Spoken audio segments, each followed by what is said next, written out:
Sakop sa ginibog drug bypass operation. Triple o apat na doble ang bihikulo na gruso sa siyudad kang Naga. Mas complain ng police station kang Naga City Police Office. Newsbreak.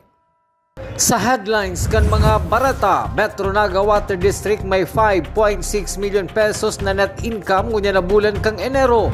Revenue District Office 65 Naga City nangapudan sa mga may negosyo na magbayad kang sa edang buwis. Padre di pamilyang taga Minalaba, Camarines Sur, arestado sa pagpabakal ng illegal na droga sa siyudad ni Naga. Estudyante kang Naga College Foundation tinawan onra kang Naga City Police Office matapos mag-turnover ni napurot na cellphone. Diyos marhay na hapon, ako si Mark Mendoza, ang sa indong tagapaghatod bareta. Metro Naga Water District nakarehistro nin 5.6 million pesos net income kang nakalis na bulan ng Enero. Aram mo taman ng kumpletong detalye sa report na Melvin Machado. 5.6 million pesos ang net income kanakalis ng bulan nin Enero kan Metro Naga Water District. Naglalawom si General Manager Florencio Mongoso Jr. na magpapadagos-dagos ang araw kaning sitwasyon sa MNWD. Ang nasabing kantidad ang gagamiton sa pagpapakarhay kang serbisyo kang tubig inomon. Ngunya na taon nakatala na subot ibiding ang apat na pumping station na sa edang pinagpromesa. Po sabihin po kayan, igwa kitang apat na ibibiding na pumping stations. Sipakul 5, Carolina 4, Almeda 2, and Gainsa pumping stations. Kung magigiramduman po nindo, iyan si Panugami na apat na pumping stations this year and another pumping stations for next year. Sa pag-report ni Acting General Manager Jun Mongoso sa unta direktiba kang MNWD, may question subot na isabay ng ibiding ang natatadang pumping station na sedang gustong ibugtak kunya na taon. Andam subot na iutang ini. Alagad may pag-alangan digdi si Mongoso. Ang last BOD meeting po, nag-report ako kayan sa BOD. And ang sabi ninda, mabilis ang hiro, first quarter pa lang, tapado na si apat na targets. So ang sabi ninda, why wait for next year para duman sa nakatagama man na another 4 na pumping stations. Namunyan pa lang yung first quarter for bidding na ngayon so apat na for this year. So ang sabi po ninda, kung kinakaipuan niya yung iutang ta na. Dahil na nga kita maghalat next year. Alagad precaution ko lang po kaya sinda na madepende po ini sa cash position. But sabihon, data maipabiding kung mayo tang kaput ang kwarta sa bilog na kantidad na ipinagbibiding mo. So, tinaan pong assignment si Finance Department to compute kung kakayanon or si other option,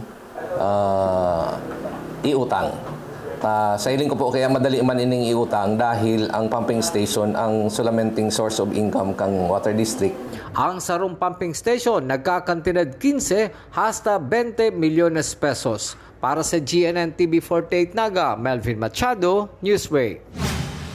Mientras tanto, isasabay man kan Metro Naga Water District ang pagpapakarhay kan transmission as in distribution line mientras na pinagpapakusog ang supply kan tubig inumon sa paagi kan mga ipapatugdok na pumping station. Saro man ini sa rason kung taano taday mo na kaipuan isunod ang kadagdagan na pumping station apwera kan nakatalaan ng ibiding niyan na taon. Kung binusbus mi siya sa system, igwa pong mga lugar na nagprotokso tubo. Dahil po saradit na siya, apwera po kayan, luma naman. So kinakaipuhan ta pong isabay si transmission and distribution lines, tangani pong makasabay man sa ano man na idadagdag ta na pwersa sa tubig. Saro pa yan po sa rason kung taano in-hold ko muna so additional na pumping stations. Hilingon ta muna ining apat kung kakayanon na intiro ng mai-distribute sa system. Saka po niya ako kita mahiling kung kaipuhan ta pang idagdag this year si another 4 or kisera sa rood duwa kung maidadagdag. Tangani pong di man mabigla ang system. Sa iba pang issue, naglalaom si Acting General Manager Florencio Mongoso Jr. na makakaantos hasta sa panahon kang tag-init ang sobrang tubig kang spring sa taas kan Bukid Isarog.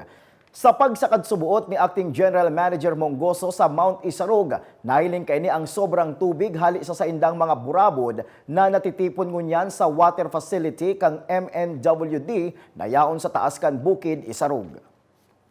Kang nakaling simana po, nagsakat ako sa Kore, sa Romangrap. Nag-overflow po mo niyan ang satuyang spring sources.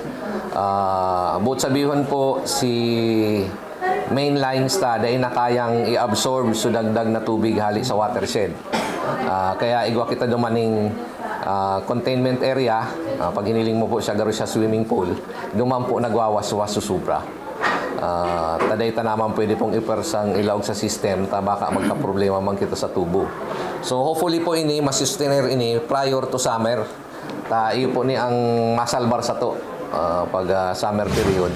Sa iba pang bareta, mga motorista inabisuhan kang Naga City Police Office na mag-agi sa pinagdesignar na ruta sa mga oras na isasara sa bulos kan trapiko ang Mabolo Bridge. Aramon taman ang kumpletong detalye sa report ni Jerome Breeze. Ngunya na maabot na Marso 8 asin 9 sa oras na alas 8 ni na banggi hasta alas 5 nin pag-aaga.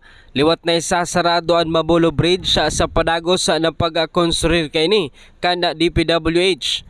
Ang DPWH sa 3rd Engineering District kan Camarines Sur an amay naman na nagtawnin abiso sa indang FB post tanganing maaraman ang mga agihan na ruta pag nagsarado ang nasabing tulay. Ang Naga City Police Office nangapudan man sa mga motorista na magsunod sa mga tamang ruta tanganing maiwasan ang magabat na trapiko sa pagsarado kan tulay. Tayong conclusion na gagawin dito sa may Mabolo Bridge, di ba? Bali, simula yun ng Wednesday, 2 araw, pero gabi lang naman gagawin. 8 to 5 a.m., 8 p.m. to 5 a.m. So, maliban na mayroon kaming deployed na personnel sa mga peak declared lang rerouting. Pero mapapansin natin, yung inassign na rerouting para doon sa all vehicles, imagine natin kung may mga dumadaan na malalaking truck, dadaan dyan sa mga kalsada, hindi naman design para dyan sa mabibigat. So baka pwede kami humingi na yung sana may pag-broadcast natin na yung malalaki talaga, although i-coordinate namin sa pili, kaya sabi ko kay TEU, I think we have to coordinate sa District Engineering Office, na yung malalaki talaga doon na sa may pili San Isidro o San Antonio Milaor, yung dito sa may bago GCP, kasi may daan dyan kung lulusot sila Milaor na o San Fernando. Tanganing maiwasan ang rimalasok kan enotang pagsarado kan tulay. Ninhuliman sa kulang sa pagtonin impormasyon gikan sa DPWH ang Philippine National Police Naga piga syertoman na ma-deploy nin mga PNP personnel.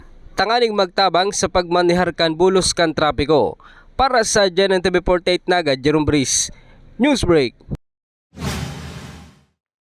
Sa iba pang bareta, matapos ang matrayumpong search, rescue as and retrieval operation sa nagbagsak na Cessna plane sa Kamalig Albay, nakatalaan naman na magkaigwanin Cessna 340A operation debriefing na papanginutan man kang incident management team asin papartisiparan kan mga nagpartisipar sa tracing aldaw na search, rescue as and retrieval operation. Obheto kaini na makahamanin mga basihan para sa Aviation Incident Operation Manual. Digdiman magkakaigwaning riribayan na eksperyensya sa mga inagihan kan gabos na imbweltong persona o organisasyon.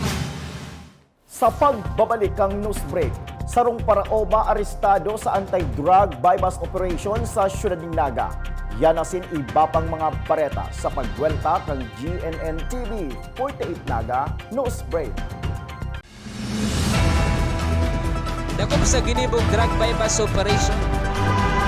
Triple o 4 na doble ang bihikulo na gruso sa siyudad kang Naga.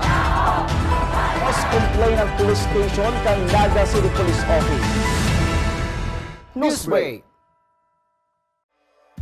Mas pinalinaw, mas pinalakas, mas pinalawak.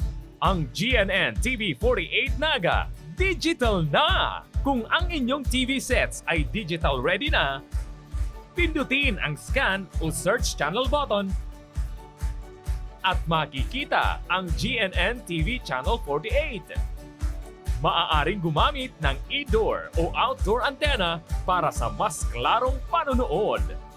Ganito rin ang gagawin kung kayo ay gumagamit ng digital box. Sa mga susunod na araw, asahan ang mga programang malapit sa puso ng mga Bicolano.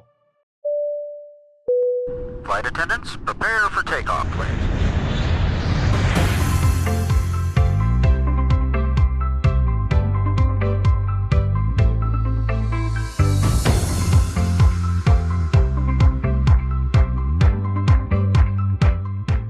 Slip life vest over your head. Take the tape around your waist.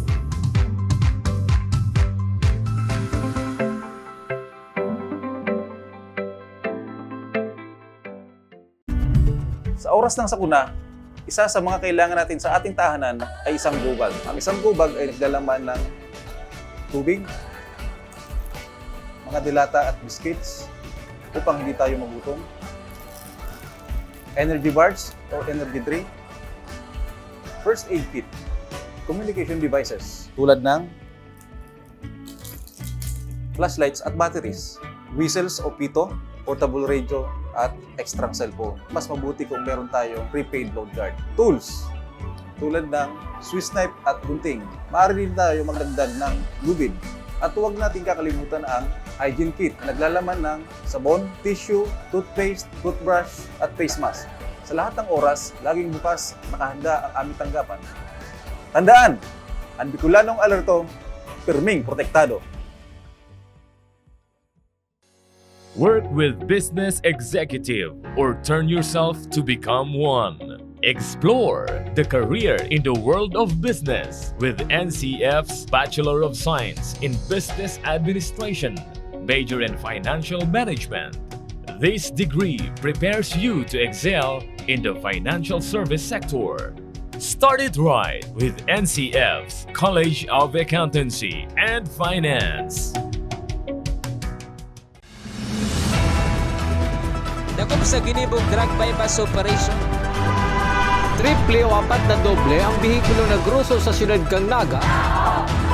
Mas complain ng police station kang Naga City Police Office. Newsbreak.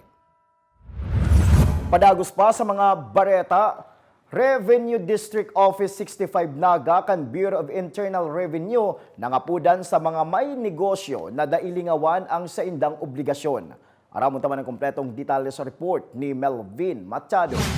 Sa paagi ng motorcade sa sentro kang Naga, pinagpunan kang Revenue District Office 65 Naga City ang sedang kampanya na ipangapudan sa gabos sa may negosyo na magbayad kang sedang obligasyon, ang pagbayad nin buwis.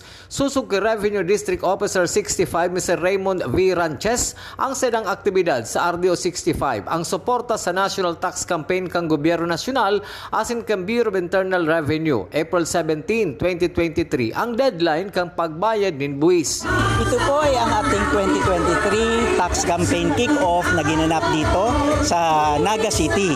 Ito po ay proyekto ng BIRDO 65 Naga City, suporta sa campaign kick-off para sa nalalapit na tax filing sa April 17, 2023. Sa mga day makakaabot sa pinagtala na petsa sa Abril 17, may pinalidad na ipapataw sa mga mahuhuring magbayad. Sa mga hindi po makakabayad hanggang April 17, 2023, ito po ay may karampatang penalty.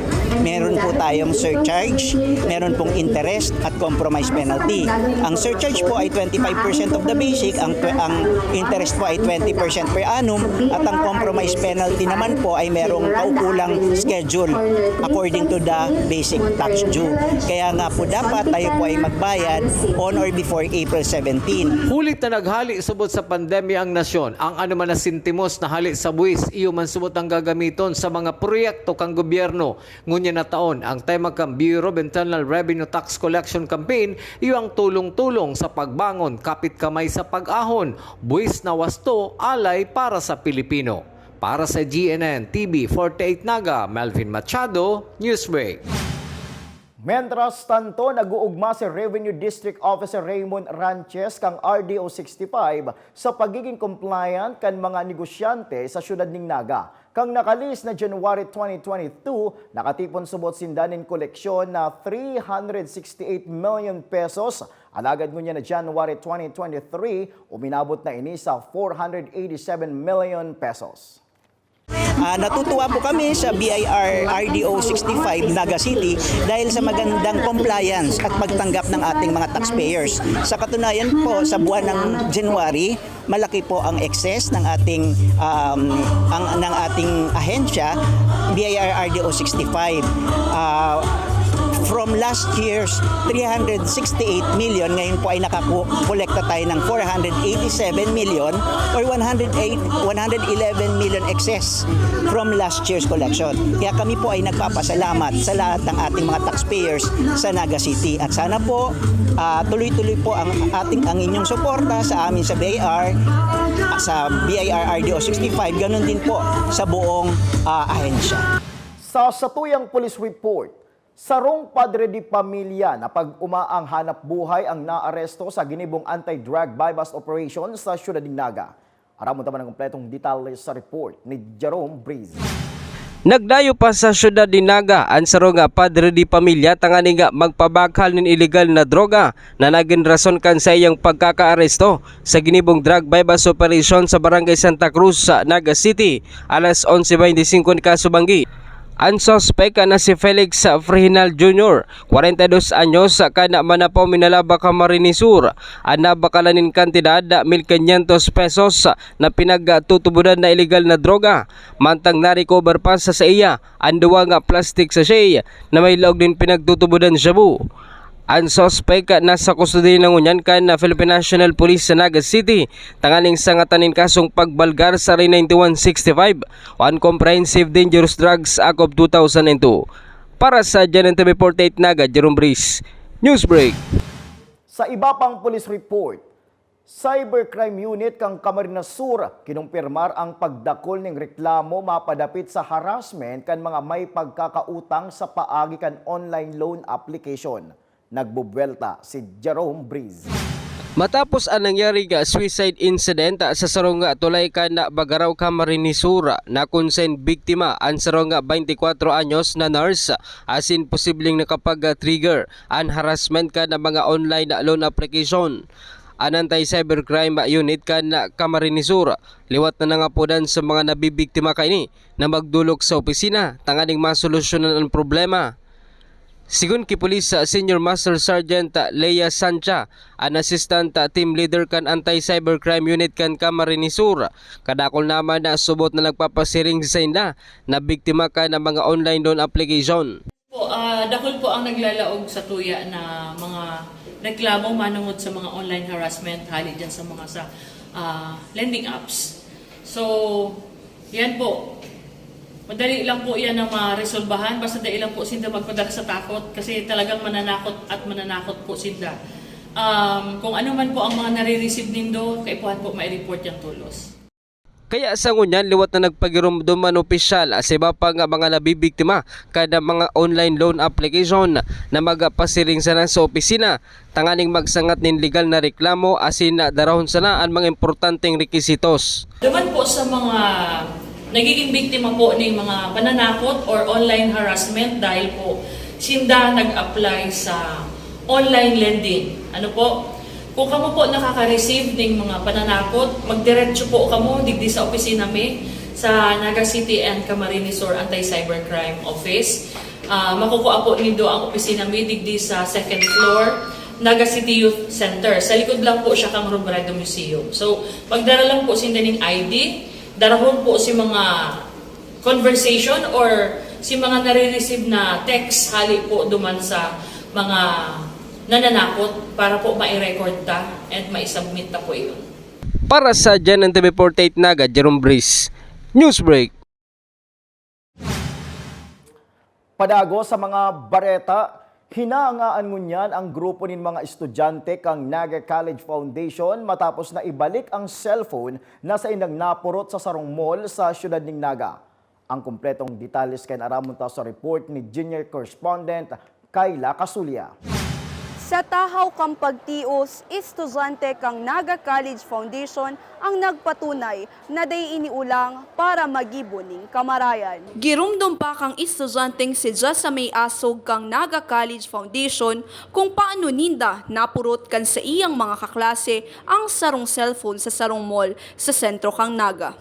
Pagsasadiri ini kan saro man na estudyante kan Camarines Sur National High School. Imbis na pag-interesan ang cellphone, pinagmarhay ninda na i-turn over ini sa Naga City Police Office. Minahiling po kaming phone, as in naon lang po siya sa baba. Marami pong tao pero may pong nag-iintindi sa phone. Hiniling mi po siya, tig-try mi pong bukahan kung makuha mi po si May sa diri. Tapos may password po. Sabi po, ibalik mi na lang po sa police station kasi kulang na po kami sa time. Pag makulog sa kapwa, ang nagdanay sa isip asin buot kan grupo ni Jessa para sa nawaraan kan nasabing gamit.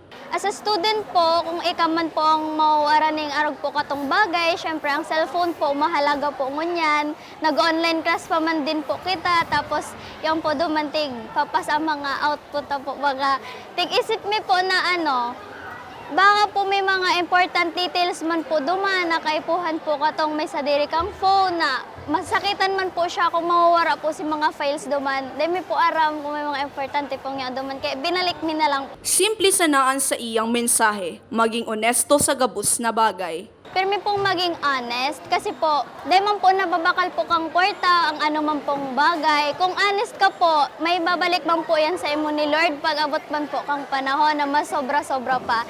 Dahil lang po kita maghangad kung ano pa pong sobra, basta po kung iyo lang po itong inaano po kang puso mo.